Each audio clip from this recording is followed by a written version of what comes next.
So a while back, I was in an interview with this newspaper firm where we talked about the reasons why most people fail in business. I found its peculiarity to be both fascinating and intriguing. The questions were framed so accurately according to the situation and the conversation I was having with the interviewer that I couldn't resist bringing them here. So throughout the entire length of that interview, after deep introspection, I came across 8 reasons why most people fail in businesses.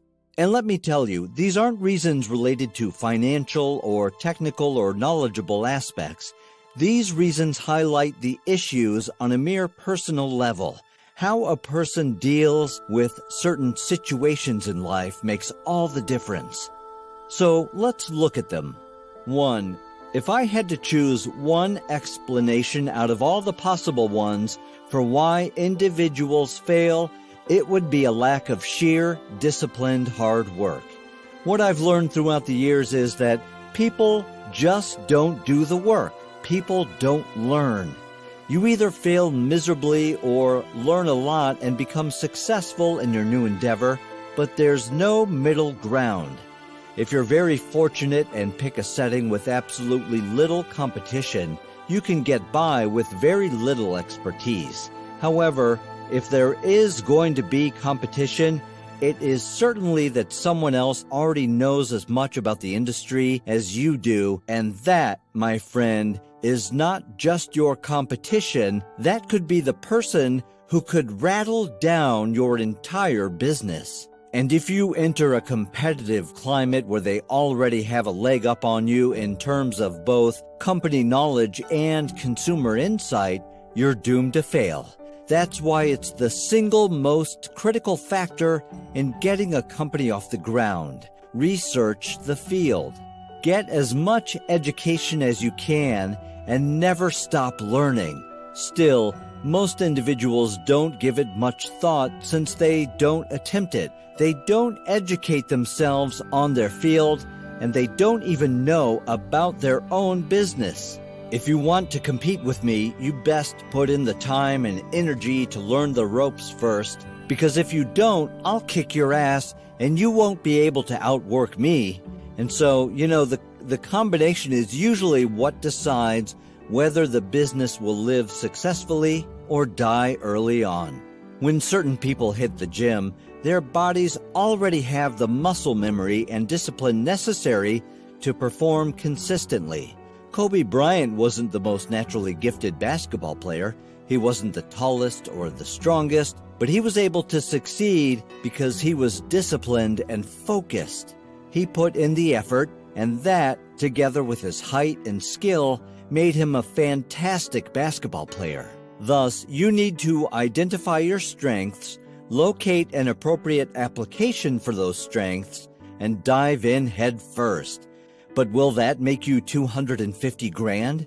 It's all about picking the correct field of work. However, regardless of the industry you choose, if you dominate everyone, if you just make people believe, you work 100 hours a day, if you try to be a little smarter than everyone, if you try to be the best salesperson, better than everyone, and if you try to be better prepared than everyone, you have the best chance, because if you don't, someone else will, as they're trying to take it all from you. When I started my first business, I was 12 years old. I bought and sold baseball cards, stamps, and anything else that could make me money. I was desperately hustling to earn a few good bucks. I didn't have to do that. I wasn't obliged to do that, but I did it anyway because I wanted to dominate. I wanted to learn and grow compared to the other 10 or 12-year-olds out there. So I would go and buy and collect a bunch of baseball cards, package them, and say, "You're guaranteed to have a Pittsburgh Pirate in this package," or something like that, and I would charge 3 times as much. I set myself up on this park bench in Scott Township where I grew up, and I'd have these little sales, and it was great. At the minor ages of 9, 10, and 12, I made money and learned as much about business as I could. 2. The notion of dropping out of college Believing in the fact that certain entrepreneurs are successful because they are college dropouts and you have to follow the same path. If you want to start and maintain a business but don't know accounting, you're already behind the 8 ball. Unfiltered truths. Just what does business entail? People and money are the driving forces in business. You are a faceless number if you don't know either of them.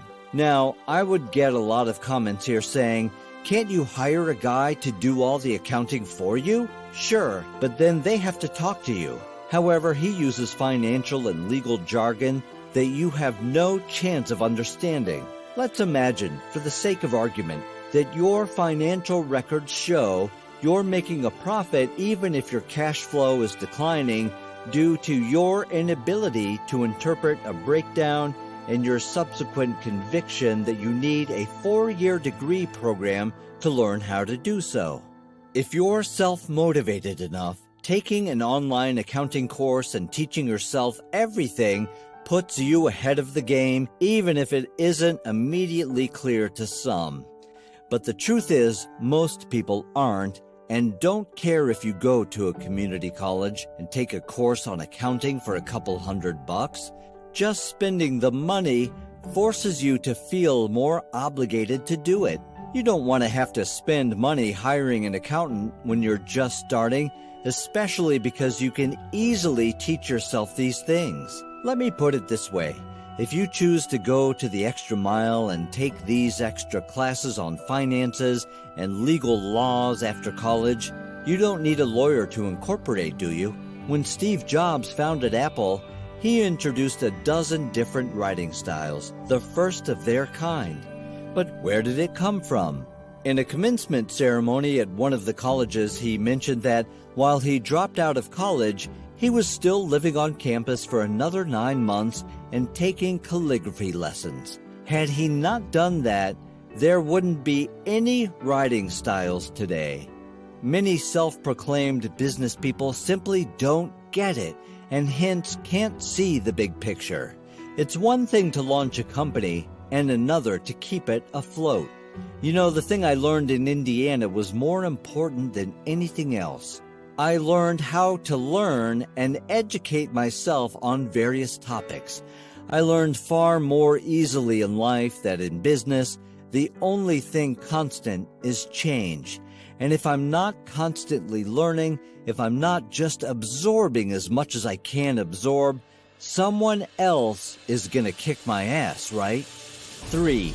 You don't have a little bit of paranoia. If you're feeling paranoid, turn to your education as a starting point. You're dead meat if someone else knows more than you do and you're not constantly learning and improving. If you don't know how to learn and you don't have the madness inside you for continuously learning and acquiring knowledge. 4.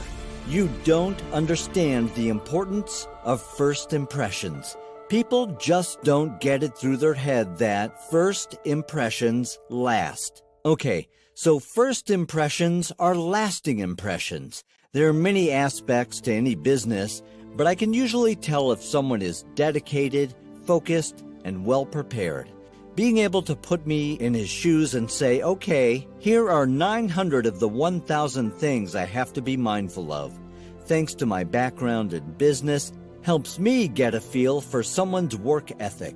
I can tell something about someone by the questions they ask me. You see, when I interview a candidate or just sit down with a person who wants to discuss business with me, I simply say, okay, what do you want to know? You can tell if he's going to make it just by looking at the structure of his sentences as soon as he starts talking, because the questions you ask tell me or tell whoever more about you than anything else you do, and in particular, they tell me about your preparation.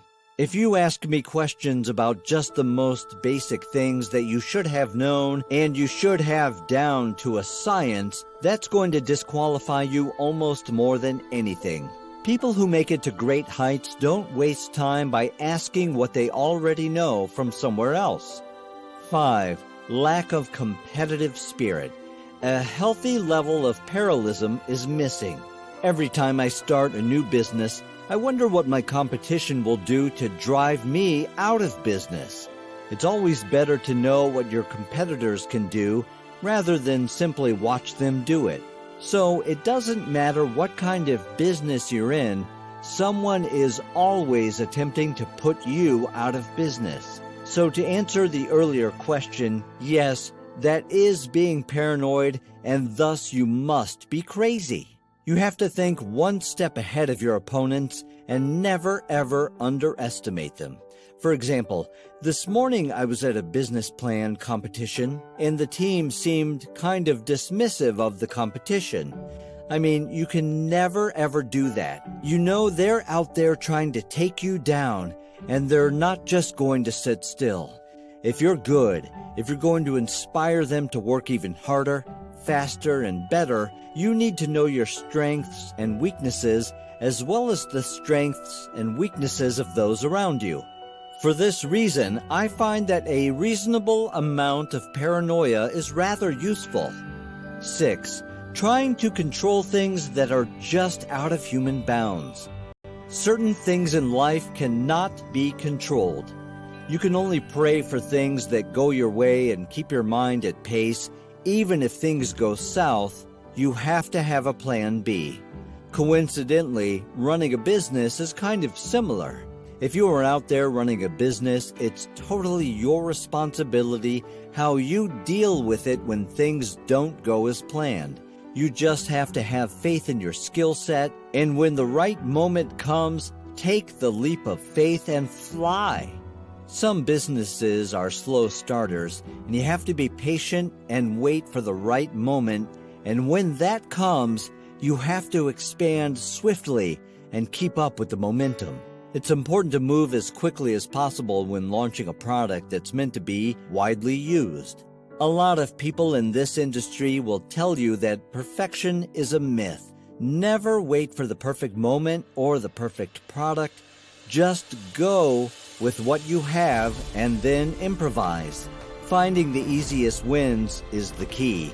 And I'm usually on the lookout for a commitment in terms of either time or money to determine what it is the clients are prepared to pay for or commit to incorporating into their daily lives or enterprises. Therefore, I can secure a commitment. I will be able to study and observe how they employ it and determine whether or not they will maintain its use. Once the first win comes, look out for the second one, and it comes easy, and then the third one. 7. Relying on other people to do minor chores or refraining from doing insignificant tasks. Truth be told, there was no season ticket customer base for the Mavericks when I purchased the team. Put a White Pages list of former season ticket holders next to my phone and start dialing. Because if I'm not going to do it, I can't reasonably expect anyone else to, right? You may just call up the Mavericks office and introduce yourselves as the new owner. Hey, this is Mark. You know, I'm the new owner of the Dallas Mavericks. I'd like to extend a second invitation to you. Once your quarterly sales reach a quarter mark, you will no longer be able to make those calls because you are a billionaire. You are creating them. But that's all right, since innovation is always welcome, right? Honestly, if there were dirt on my floor, I'd rather clean it up myself. I wouldn't yell at the maid to go clean it up, because at first, you should be able to do whatever it takes to make it, even if it means cleaning the dirt. 8. Not repeating the same work ethic that helped you get the first customer and looking out for shortcuts. Revise and repeat to get the next customer. Making the first million is the hardest. Getting that first subscriber on your channel is the hardest, but the second one comes easier. And hopefully, as you learn more and more through the process, the next one and the next one and the next one comes even faster. And that is it for today's video. We hope you liked it. Don't forget to come again for your daily dose of motivation.